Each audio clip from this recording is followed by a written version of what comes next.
Hello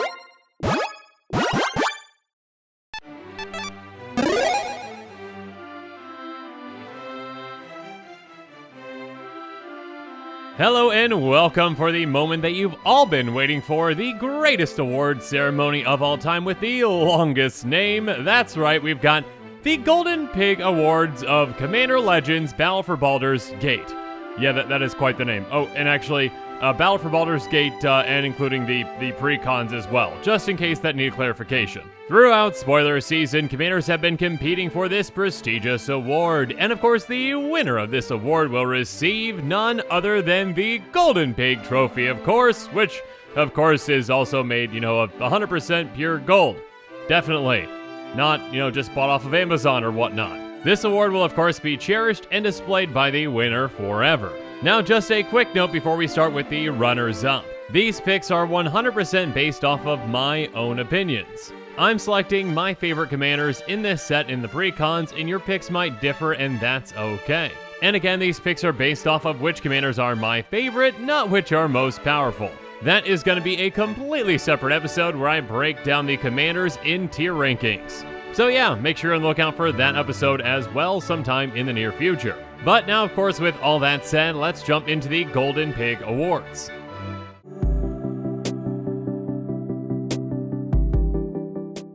Now, coming in at 10th place, we've got none other than Wilson Refined Grizzly. That's right, we've got a bear that is a bear in the top 10. Being a bear, Wilson is of course a 2/2 for 2 mana, that would be 1 and a green, and it's also a bear and a warrior as well, because why not? Regardless, unlike the original Grizzly Bears, Wilson is not a vanilla 2/2. It has quite a bit of text on it. This spell can't be countered: Vigilance, Reach, and Trample, and on top of that, Ward 2. And of course, that's not all. Wilson also has Choose a Background, which of course is a brand new, mechanic from this set, essentially kind of like Partner, and we'll get into some backgrounds here in a bit that you might want for your lovely Refined Grizzly Bear. I just love the simplistic nature of the design of this commander. Again, this is like, hey, let's just take, what is a grizzly bear and turn it into the ultimate grizzly bear. Again, just a 2/2 for 2, but one that has a ton of potential, especially if you're going to be building around it as a Voltron commander. And of course, you can select an amazing backstory for Wilson. You can be like, yeah, this is my refined grizzly, but, Yeah, Wilson has a criminal past. Yeah, this grizzly bear used to run from the law, but now is a law-abiding grizzly, I guess? I don't know. You tell whatever story you want with your grizzly bear, but yeah, criminal past is a great background for it. It's a background for 2 and a black that says commander creatures you own have menace, and this creature gets +X/+0, where X is the number of creature cards in your graveyard. So Wilson, again, already has Vigilance, Reach, Trample, and Ward 2, and now on top of that, you're going to be giving it Menace, so Wilson can, more easily get through in combat, which is fantastic, especially with that pump effect. And of course, then having access to, all the cards in Golgari, you've got plenty of fantastic ways to mill yourself to get a lot of creatures in there to pump Wilson. And speaking of pumping, how about Tavern Brawler? Yeah, that makes sense. Your grizzly bear goes to a tavern and gets into some fights. Why not? It's an enchantment background that costs 2 and a red and says, commander creatures you own have at the beginning of your upkeep, exile the top card of your library. This creature gets +X/+0 until on a turn where X is the card's mana value. You may play that card this turn. Now you can take that in a couple of different directions. It's just a nice additional pump effect with some nice additional temporary card advantage.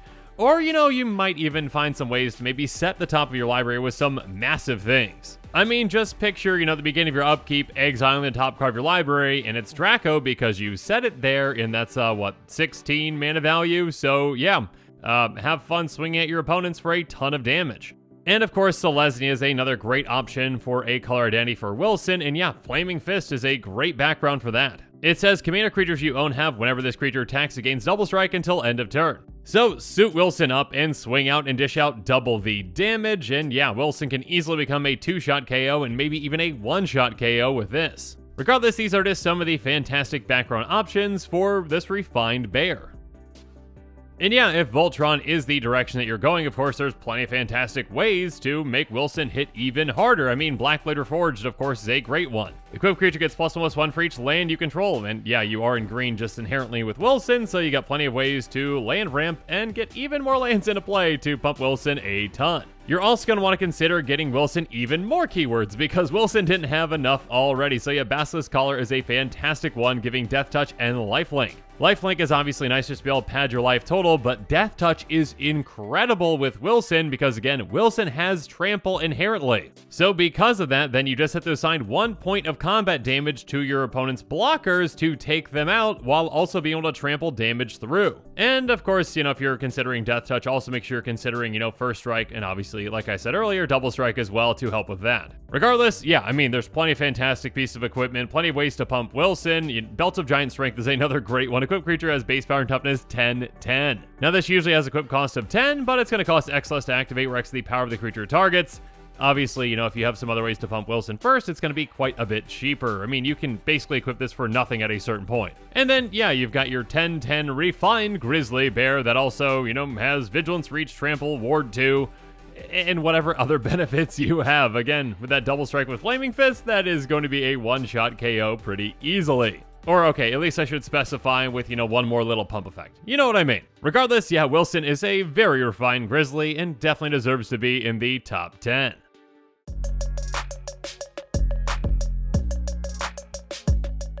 Moving on to number 9, and yeah, this name intimidates me. Here's my best try, okay?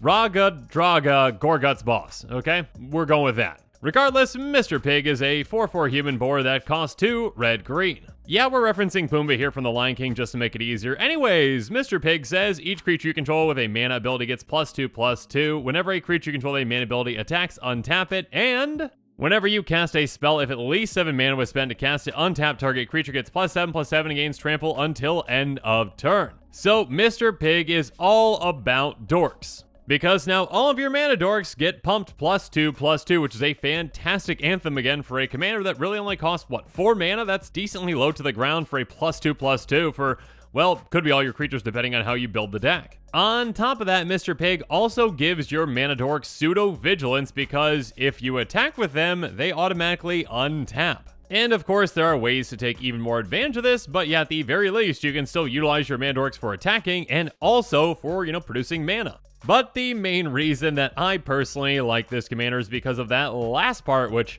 I think is very spicy. Again, when you cast a big spell, you get to untap a creature, get +7/+7, and trample until end of turn. And there's some pretty off-the-wall things that you can do with that. Regardless, yeah, you can still build a very fun version of this deck by just chucking essentially every mana dork you can find into it, like Llanowar Elves, of course. A 1/1 for a green, so you get it down early, and it taps for a green, which is fantastic, but again, with our commander in play, it's a 3/3, which again, basically has pseudo-vigilance. And of course, okay, well, I guess if you got the budget for it, because I believe Birds of Paradise is like $12 or so at this point, or something like that. Regardless, a 0/1 flyer that no one pretty much ever attacks with, but with this deck, you can even attack with a 0/1 flyer because now it's a 2/3. And of course, you can still utilize its mana as well, which is fantastic. And speaking of utilizing mana, though, another kind of card to consider depending on how you build this deck is a card like Song of Freyalise. It says, until your next turn, creatures you control gain, tap, add 1 mana of any color. So for those first 2 lore counters, essentially every single one of your creatures are mana dorks, including your commander, which is just lovely. And with a very spicy 3rd lore counter, though, you get to put a +1 counter on each creature you control. Those creatures gain Vigilance, Trample, and Indestructible until end of turn. So first up, you make your army even stronger. And again, this deck can go wide very quickly with the amount of creatures that it can pump out. You give them Trample and Indestructible so you can freely swing out, and actually by giving them Vigilance, that's probably the most important thing. Because then you can attack without tapping, you still get that untap trigger from your commander, and then you respond to that by tapping your mana dorks for mana, you get to untap them, and you can utilize mana again with them. So yeah, this can lead to a big swingy play where you cast some, giant instant out of nowhere, maybe something that, pumps your team a ton, or whatnot. But speaking of or whatnot, well, the way that I would build around this commander, though, is quite a bit different, because I would be utilizing mana dorks that have, well, the potential to tap for a ton of mana. I'm talking about an absurd amount of mana. I'm talking about 11 mana. So Marwyn the Nurturer is definitely one of those. A 1/1 elf druid that says, whenever another elf enters the battlefield on your control, put a +1 counter on Marwyn the Nurturer. And you can tap or add an amount of green equal to her power. There are a ton of mana dorks that are elves, so yeah, you can grow Marwyn's power in that way, and of course in other ways as well, and yeah, all just by casting, a 7 mana spell, you can grow Marwyn's power by 7. Then we're going to utilize that old commander staple, just kidding, it's not a staple, Sun Crusher. It's a 3/3 that costs 9 mana, but it's got Sunburst, so it's going to come into play with a +1 counter rate for each color of mana used to pay its cost. We could pay 4 to tap to remove a counter from it, destroy target creature, or what we're actually going to do is pay 2 to remove a counter from it to return to its owner's hand. So essentially, we tap Marwyn for a ton of mana. We cast Sun Crusher, and then we, get our commander's trigger to give Marwyn +7/+7, trample, and untap it. Then we pay 2 mana to remove that counter from Sun Crusher to return it back to our hand. We tap Marwyn again for a ton of mana, and we keep doing this again, and again, and again. Marwyn keeps growing to an infinite size, we get infinite green mana, and then we also, can also make all of our other creatures infinitely large as well and give everyone trample. And of course, we can just cast, all the other spells in our hand that we have that, we can utilize our green mana for. And of course, we get any ETBs or LTBs, like, if we had a Warstorm Surge in play. Which, of course, says whenever a creature enters the battlefield under control deals damage equal to its power to any target. But yeah, we can win in a variety of ways at this point. Regardless, this commander allows you to go in a couple of really exciting and unique directions, and yeah, I definitely think Mr. Pig deserves a spot on this list, even if I can't say its name right. My apologies.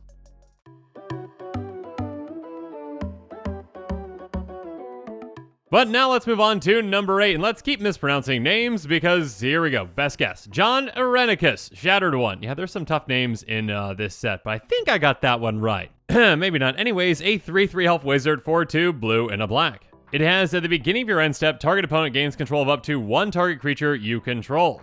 Put 2/+1 counters on it and tap it. It's goaded for the rest of the game, and it gains, this creature can't be sacrificed. And on top of that, whenever a creature you own but don't control attacks, draw a card. So this is a very spicy and pretty unique commander. It's kind of like a combination of Zedru and the Beamtown Bullies in a way, where you're essentially just donating your creatures to your opponents, making them larger, and saying, now you must attack with that. When you do, I get a benefit. And of course, no, you can't sacrifice that creature. And because of that, I'm going to be donating some pretty awful things to you most likely. So yeah, you can definitely just, donate a bunch of large creatures, maybe large creatures that have a bunch of evasion. Great. Or, you could just keep donating things that are, well, kind of mean. Perhaps something like Rotting Regisaur, a 7/6 zombie dinosaur for just 3 mana. That also maybe says at the beginning of your upkeep, discard a card. But yeah, you just gave that player essentially a 9/8 to attack your other opponents with, so they can have fun with that. Oh, and when they do, again, you're drawing cards, and also their upkeep, they're discarding. Sorry about that. Or how about Plague Reaver, a 6/5 beast for 2 and a black that says at the beginning of your end step, sacrifice each other creature you control. And of course, discard 2 cards, sacrifice Plague Reaver, choose target opponent, return Plague Reaver to the battlefield under that player's control at the beginning of their next upkeep. So by donating someone Plague Reaver though, unfortunately for them, they can't actually activate that to get rid of Plague Reaver because Plague Reaver cannot be sacrificed. So they're just gonna have to keep sacrificing all of their other creatures again and again and again. Speaking of which, Desecration Elemental. Yeah, this thing's brutal. It's an 8/8 with fears that says, whenever a player casts a spell, sacrifice a creature. So yeah, that opponent's not gonna be able to keep any creatures in play, except for the ones that you generously give to them that they can't actually sacrifice. On top of this being a 10/10 essentially after you get those counters on them, with fear that is swinging at your other opponents. Good luck to them. But especially good luck to the opponent that you donate anything like Hellcarver Demon or Phyrexian Negator or Abyssal Persecutor to. Hellcarver Demon is a card that really shot up in price back in the last spoiler season because of the Beamtown Bullies, and yeah, it works very well with this commander as well. It's a 6/6 flying demon that says, when it deals combat damage to a player, sacrifice all their permanents you control and discard your hand. Exile the top 6 cards of your library. You may cast any number of non-land cards exiled this way without paying their mana cost. So yeah, that opponent essentially just wipes their own board and maybe casts a couple of things off the top of their library if they're lucky. But yeah, they wipe their board, they get rid of their hand, and they're pretty much done. And speaking of pretty much done, well, how about Phyrexian Negator, a 5/5 with trample that says, whenever it's dealt damage, sacrifice that many permanents. So you give this, which will then be a 7/7 trampler to a player. They have to swing at someone else, and then the player that they attack is going to just block with everything, so that player then has to sacrifice, well, probably their entire board. Except for Phyrexian Negator, of course. Because, they can't. But an especially cute play comes with Abyssal Persecutor, a 6/6 flampling demon that says you can't win the game and your opponents can't lose the game. Now, you kind of got to be careful with this one because your other opponents that don't have this also can't lose the game too. But yeah, the player that you give this to, if they can't get rid of it, literally cannot win the game. They just keep this in play and keep swinging with an 8/8 Flampler. So this can be a very funny play, well, at least for you. But yeah, Johnerenicus is a very interesting and unique commander that can do some really spicy things, so it definitely deserved its spot at number 8.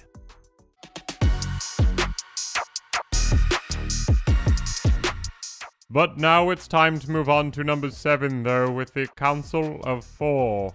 And yeah, that's how I think they talk, so there we go. Regardless, a 0/8 human noble for 3 white and a blue. They have whenever a player draws their second card during their turn, you draw a card. And whenever a player casts their second spell during their turn, you create a 2/2 white knight creature token. So this is the type of commander that might be labeled as group hug, but the way that I like to build around this kind of a commander is definitely more so political control. You give out benefits to everyone to really benefit yourself, then behind the scenes you have plenty of ways to control things to ensure that things are going to go in the direction that you want them to, and you will nudge them in that direction. So yeah, get this commander out, benefit other players, draw more cards, and also make a knight army to help you out. Of course, there are plenty of fantastic Howling Mine effects out there, like, Dictative Crufix. I guess I could have put Howling Mine on there because I just mentioned it. But yeah, Dictative Crufix is a fantastic one.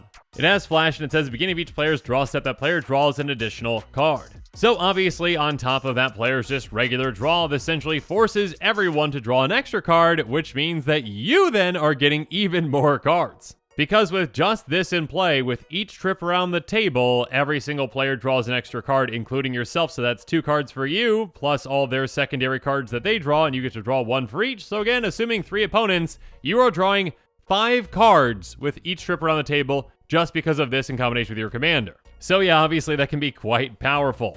Now, you also might want to find ways to encourage players to more easily cast more spells in a turn, so maybe something like Arcane Melee can help. It says instant sorcery spells cost 2 less to cast, so this helps everyone, not just yourself, but again, if players cast, 2 spells in their turn, you get a creature token.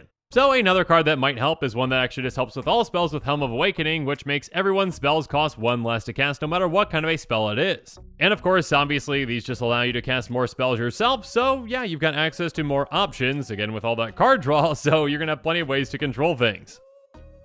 You can also give players even more resources to help them cast even more spells, again with something like Scholarship Sponsor. It has when it enters the battlefield, each player who controls fewer lands than the player who controls the most lands searches their library for a number of basic land cards less than or equal to the difference, puts those cards on the battlefield tap, then shuffles. So if one player, the green player, is going off and getting a ton of lands, well, this kind of evens the playing field and gets everyone up to that exact same amount. And then of course, with everyone having access to more mana, they can cast more spells and are more likely to cast 2 in their turn.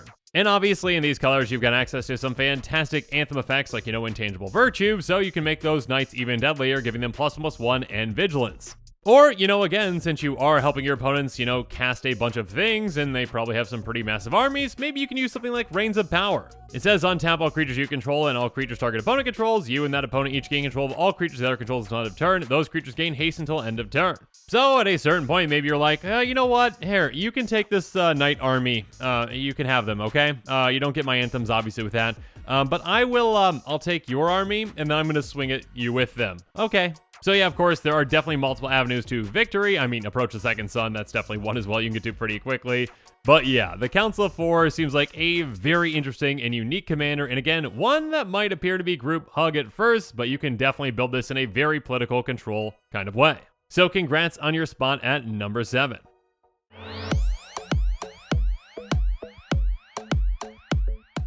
Next up though, let's move on to number 6 with Alondo the Seer. Now, Alondo has just one ability and a ton of text with it, so here we go. He has tap, draw a card, then exile a card from your hand and put a number of time counters on it equal to its mana value. It gains when the last time counter is removed from this card. If it's exiled, you may cast without paying its mana cost. If you cast a creature spell this way, it gains haste until end of turn, then remove a time counter from each other card you own in exile. So, Alondo kind of has his own version of Suspend. Because those cards that you exile with time counters on them don't actually gain Suspend unless they actually have Suspend. We'll get to that here in a bit. So the time counters don't get removed during your upkeep or anything like that, just with Alondo's tap ability. And of course, the bigger that spell is, the more time it's going to take to actually take off those counters. But of course, there are ways to speed things up. And yeah, overall, this is just a breath of fresh air for a Simic commander. I mean, it's not just, okay, yeah, lands and ramp and card draw. No, it's a completely different kind of thing. I mean, I guess card draw is there still, but I'll give it a pass. Okay, anyways. Of course, Alondo can really utilize cards like Seeker of Skybreak, which can simply tap to untap target creature. Yeah, untapping Alondo is quite important, so untap Alondo and tap it again. So then you can draw again, Alondo suspend another card, and start moving even more time counters. Speaking of which, Mercfiend Liege can really help us out. A 4/4 that has other green creatures you control get +1/+1, other blue creatures you control get +1/+1, but that's not all that important. What is important is untap all green and or blue creatures you control during each other player's untap step. So this really puts things into hyperdrive, allowing us to activate Alondo just on its own again, 4 times with each trip around the table, again assuming 3 opponents, and of course, again if we've got like Seeker of Skybreak and play on top of that, even more. Next up, there's some pretty interesting things that you can do with Alondo. Let's talk about a card like Inspiring Refrain. Now this card does have suspend 3/4/2 in a blue, and it says draw 2 cards, exile Inspiring Refrain with 3 time counters on it. So with its mana cost being 4 blue, if you decide to Alondo suspend this, again by tapping Alondo and exiling it, it is going to have 6 time counters on it. Now, like I said earlier, typically with those cards that you're suspending with Alondo, like, again, like a Mercfiend Liege or a Seeker of Skybreak, don't actually gain suspend. So you won't be able to take those counters off on your upkeep. That being said, if a card already has suspend like Inspiring Refrain, you do. So you can Alondo suspend this if you really want to, or you can actually just, regular suspend it and then utilize Alondo to take counters off of it. And of course, after you do cast it, you get to draw 2 cards and then exile it again with 3 time counters on it to keep getting more and more card draw from this. So yeah, Alondo can be used in some pretty interesting ways. Speaking of which, Aeon Chronicler is one you're going to want to Alondo suspend at least the vast majority of the time. A 5 mana avatar that has power toughness each equal to the number of cards in your hand. It's got suspend X, but again, we're going to probably Alondo suspend this, and it says whenever a time counter is removed from Aeon Chronicler while it's exiled, draw a card. So again, this will have 5 time counters on it when you Alondo suspend it. It also has suspend, so those go away at your upkeep as well. And yeah, every time you tap Alondo now, you get to draw an extra card with this. Next up, and probably one of the main reasons that I included Alondo on this list and why Alondo very much might be a commander that I build around, let's talk about cards like Gaia's Will and Inevitable Betrayal. These are 0 mana spells with suspend. Gaia's Will has suspend 4 for a green. It says until end of turn you may play land cards and cast spells from your graveyard. If a card put in your graveyard from anywhere this turn, exile that card instead. So this is a very powerful card once it actually is cast. Again, that's basically like a Yawgmoth's Will. A card that is banned in Legacy and restricted in Vintage for a reason. Regardless, with Alondo, you need to keep in mind that you actually have to suspend this for 4. You need to pay that green to do so. Because if you use the Alondo suspend, it has 0 time counters on it, and then none can be removed from it, so then you can't actually ever cast it. Just gone forever. But yeah, obviously Alondo can help you cast this incredibly quickly, again, for just a single green mana, essentially. And then my favorite 0 mana card, Inevitable Betrayal, which I built an entire Cody deck around. Suspend 3 for 1 blue. Search target opponent's library for a creature card and put that card on the battlefield under your control, then that player shuffles. Yeah, this can be a very spicy card, and again, one that you can essentially just cast immediately. So it's basically like a cheaper bribery for this commander. But yeah, Alondo is a very interesting and unique take on a Simic commander, and yeah, a breath of fresh air in my opinion. So yeah, Alondo, congratulations on making it into the top 10 at number 6.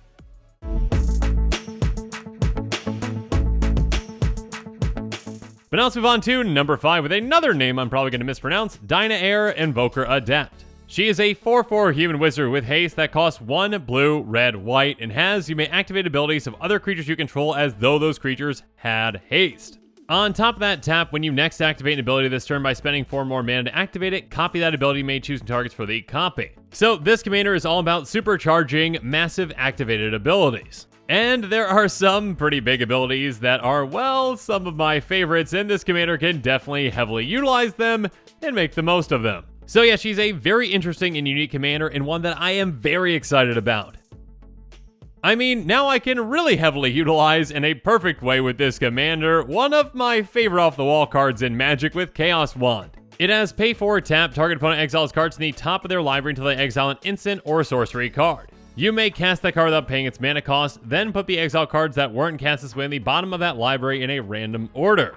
So get something random off the top of someone's library. Yeah, that sounds like fun to me. And doing that twice sounds like even more fun. Speaking of which, well, now we have an even bigger version of Chaos Wand with Wand of Wonder. It has pay 4, tap, roll a d20. Each opponent exiles cards in the top of their library until they exile an instant or sorcery card, then shuffle the rest into their library. You may cast up to X instant and/or sorcery cards from among the exiled cards without paying their mana cost. If you roll a 1 through 9, X is 1, 10 through 19, X is 2, and if you roll a 20, X is all 3. So essentially a supercharged Chaos Wand that, again, our commander can make even more supercharged. And since we're already making the most out of our opponent's spells, we can also make the most out of their creatures too with Captivating Crew. By paying 3 in a red, we gain control of target creature opponent controls until the end of the turn. Untap it, gains haste. Activate only time you cast a sorcery. Basically, tap commander, activate this, take 2 creatures. Thank you. Or how about Fairy Formation? Now by paying 3 in a blue, with an activation from our commander, we're creating 2 1/1 blue fairy creature tokens with flying, and we're drawing 2 cards.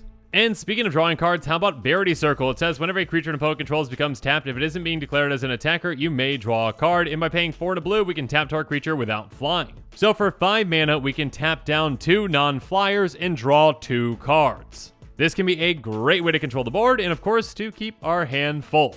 So that we can cast some fantastic instants and sorceries, which then we can copy a ton of times with Twinning Staff. Twinning Staff says if you would copy a spell 1 or more times, instead copy it that many times plus initial time, you may choose new targets for the additional copy. And by paying 7 and tapping it, we copy target instant or sorcery spell we control and can choose new targets for the copy. So by activating our commander, then activating this, we are getting 4 copies in total of that spell. So yeah, there are some massive things that you can do with this commander, and some very off-the-wall and spicy things as well, like, Chaos Wand, Wand of Wonder, all the wands. So again, Diona Air, congratulations on finishing 5th.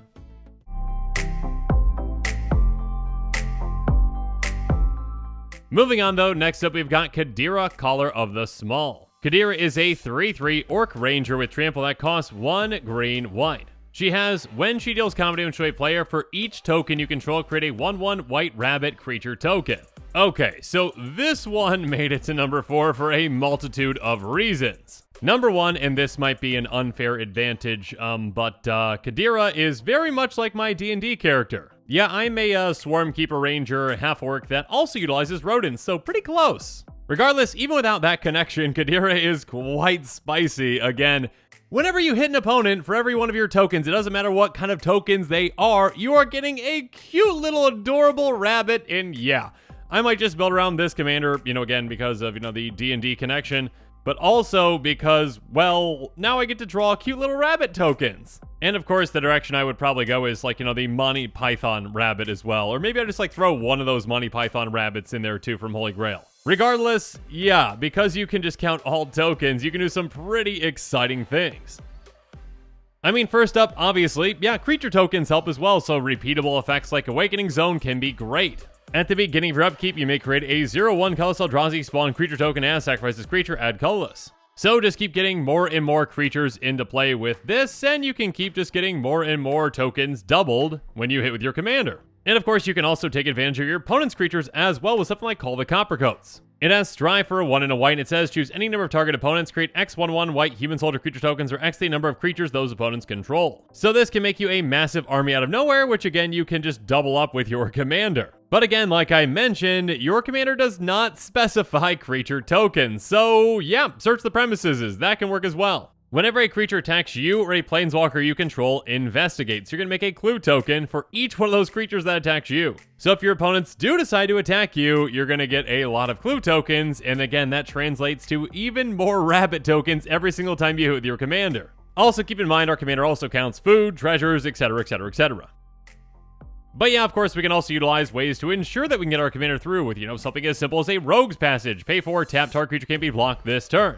And of course, what can get really out of hand is when we give our commander double strike with something like Duelist Heritage. It says whenever one or more creatures attack, you may have target attacking creature gain double strike until end of turn. So this is a card we can actually use in a political way on our opponent's turns if, they're going to swing at someone. We're like, hey, if you swing at that opponent with that creature, I'll give it double strike. So yeah, you can utilize that in a political way. But more importantly, with this commander, double strike is incredible. Because now essentially we get that combat damage trigger twice, and then, double up our rabbits, and then double up again. So if, say, we have, 5 tokens to start off, and then we hit our opponent once, that's 5 more tokens, and then we hit them again with that double strike, that is going to be 10 more tokens on top of that. So then we just got from 5 to 20 tokens just in one combat. And obviously, that is kind of like a base level example of just even 5 tokens to start. We obviously can make tokens a lot quicker than that. And then, of course, we can make our rabbits incredibly deadly with one of the great anthems in Selesnya. And yeah, there are plenty to pick from, but yeah, Collective Blessing, creatures you control get +3/+3. So now we've got 4/4 rabbits to decimate our opponents with. And of course, obviously, pump effects like this one also help our commander get damage through that trample. But yeah, Khadira from one Swarmkeeper Ranger to another. Congratulations on making it to number 4.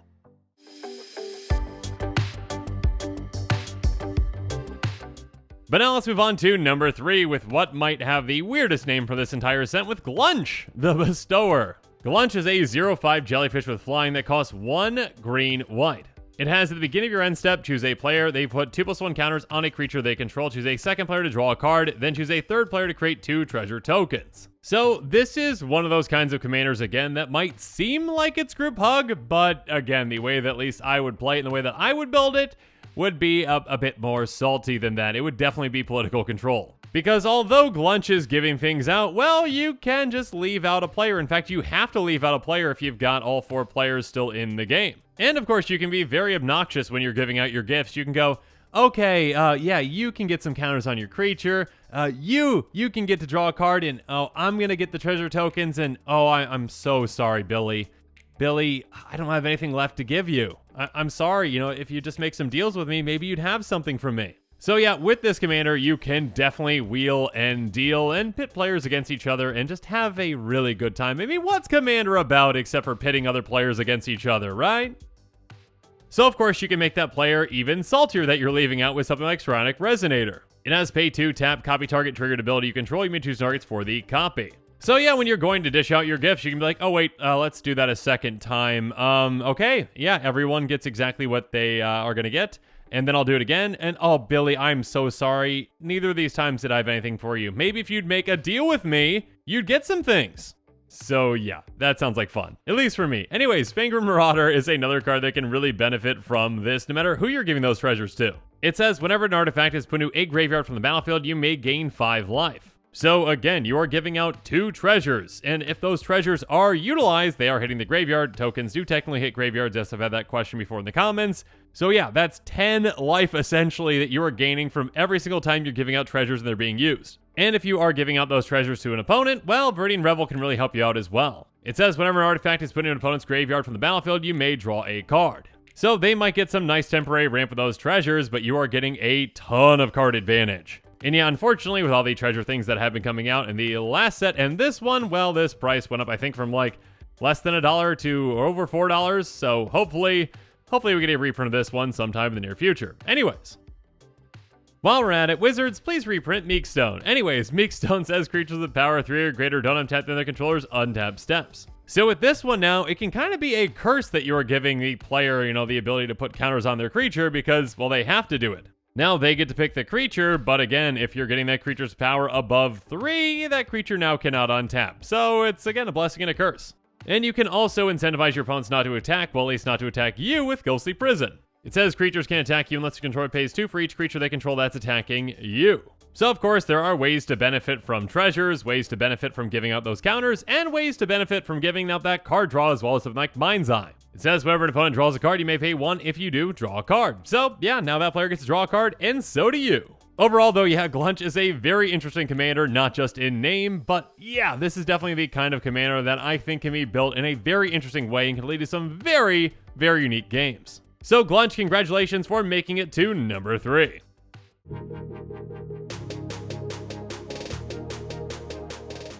But now it's time for us to move on to number 2 with Abdel Adrian, Gordian's Ward. Abdel Adrian is a 4/4 human warrior for 4 and a white that has, when it enters the battlefield, exile any number of other non-land permanents you control until Abdel Adrian leaves the battlefield. Create a 1/1 white soldier creature token for each permanent exiled this way. And like our Grizzly friend at number 10, Abdel also has choose a background. You see, the thing is, when this commander was actually leaked quite a long time ago, I was putting the finishing touches on my Lagrella the Magpie Hunter Tribal deck, and then I may or may not have paused that to try to determine what in the world I do now, because this seems like the perfect commander for a Hunter Tribal deck. And if you're not exactly sure what a Hunter Tribal deck is, well, it's a deck that I've been trying to build for quite a long time, and I'll explain it more thoroughly here in a bit. But basically, what the concept is you want your creatures to essentially just exile each other again and again and again. And typically you'd be looping 3 creatures over and over and over again, but with this one, you are looping 3 creatures plus your entire board.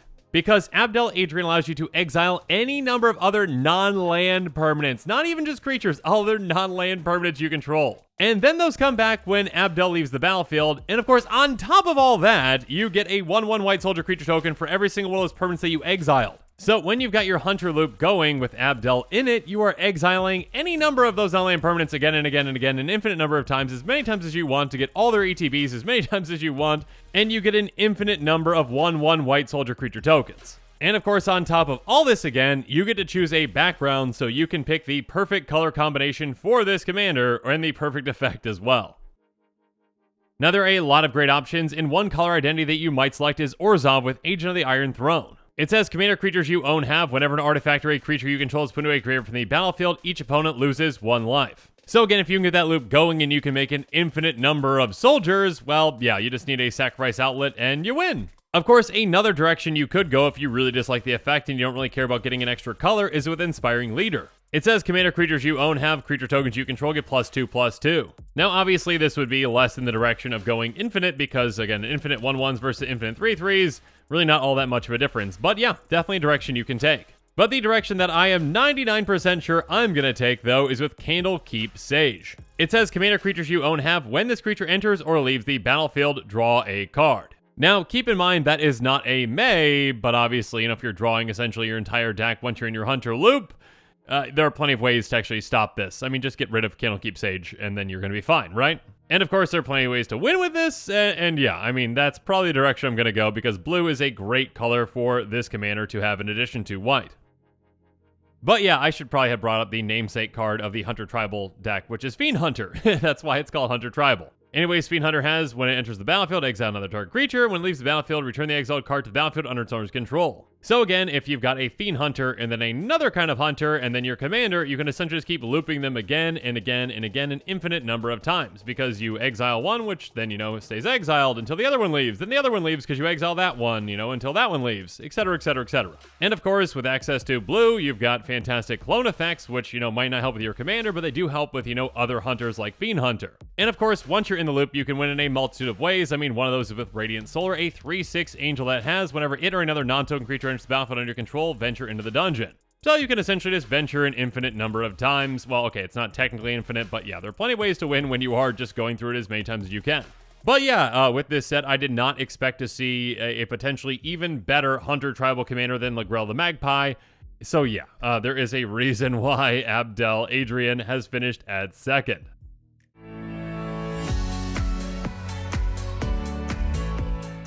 But now it's time for the moment that you've all been waiting for, the winner of the Golden Pig Awards of Commander Legends, Battle for Baldur's Gate, yeah, that's a mouthful, and the Precons, even more of a mouthful.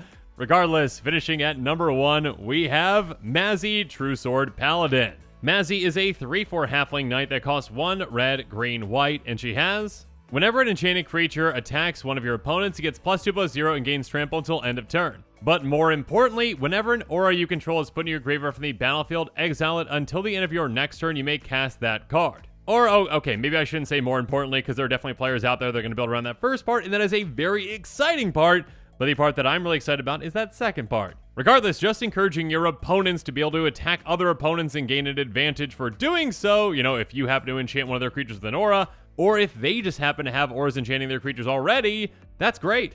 But of course, this commander negates and even turns the main downside of auras into an upside. Because again, without Mazzy, if a creature has an aura on it and that creature just, goes away, then so does your aura. You're just out 2 cards, essentially. Usually you don't say 2 for 1. Someone just Doomblades your creature and they're, 2 cards are gone.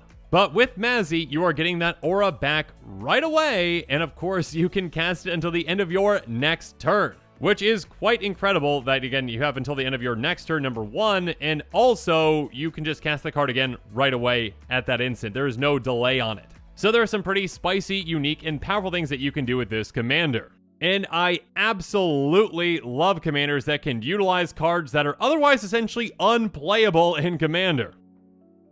And one of those cards is definitely Briar Shield. I mean, this card is pretty terrible. It is basically a giant growth. Enchant creature gets ++1, sacrifice enchant creature gets +3/+3 until end of turn. This card sees play in 81 total decks on EDH Rec, but it is incredible with Mazzy. Because this is an aura that you can just pay 1 mana to get out, and then you sacrifice it to get an effect, and then you just get it back. You can pay 1 again to get it out, and sacrifice to get an effect, etc, etc, etc. And of course, we're going to be talking about other ways to benefit, and there are plenty of them whenever you cast enchantments or whenever enchantments come into play. So yeah, this is a great way to use and abuse those effects. Speaking of which, Unbridled Growth very well might be the golden pick of this stack. It is an aura that costs a green. It says Enchant Land. Enchant Land has tap, add 1 mana of any color to your mana pool, and by sacrificing Unbridled Growth, you draw a card. This essentially is, okay, how many lands do you have in play? Awesome. You get to draw that many cards on your turn. But yeah, all you need to do essentially is say, okay, I'll tap for, a green with one of my lands. Awesome. I'll put this on another one of my lands. I will tap that land for a green. I'll sacrifice this, draw a card. That's going to come back into my hand. I'm going to do it again and again and again and again. It essentially just lets you filter mana, or maybe I should say more so, fix your mana completely on your turn. Just keep recasting this again to draw a ton of cards. And again, you just keep getting access to this again and again and again thanks to Mazzy. Now, of course, outside of these fantastic auras that sacrifice themselves, you also have auras that actually, maybe you can't sacrifice, but you've got other ways to get rid of them. So something like Bequeathal can be great as well. It's an aura for a green, so again, very cheap auras, which can work very well with this commander. And it says if enchant creature, you put in a graveyard, draw 2 cards. So this is a repeatable draw 2 for 1 with this commander. And yeah, outside of auras that can sacrifice themselves, of course, we've got some creatures that can help as well.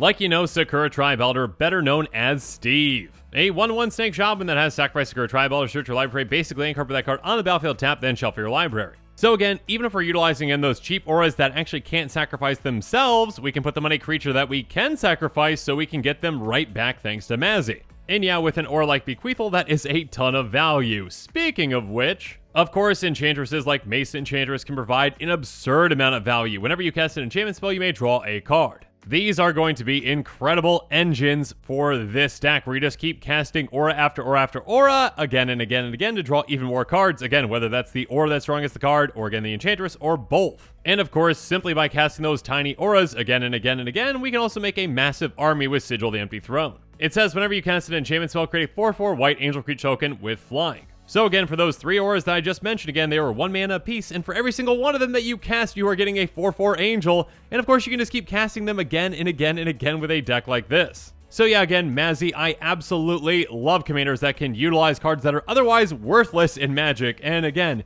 you are turning the downside of auras into a fantastic upside in Mazzy. That is why you have won the Golden Pig Award.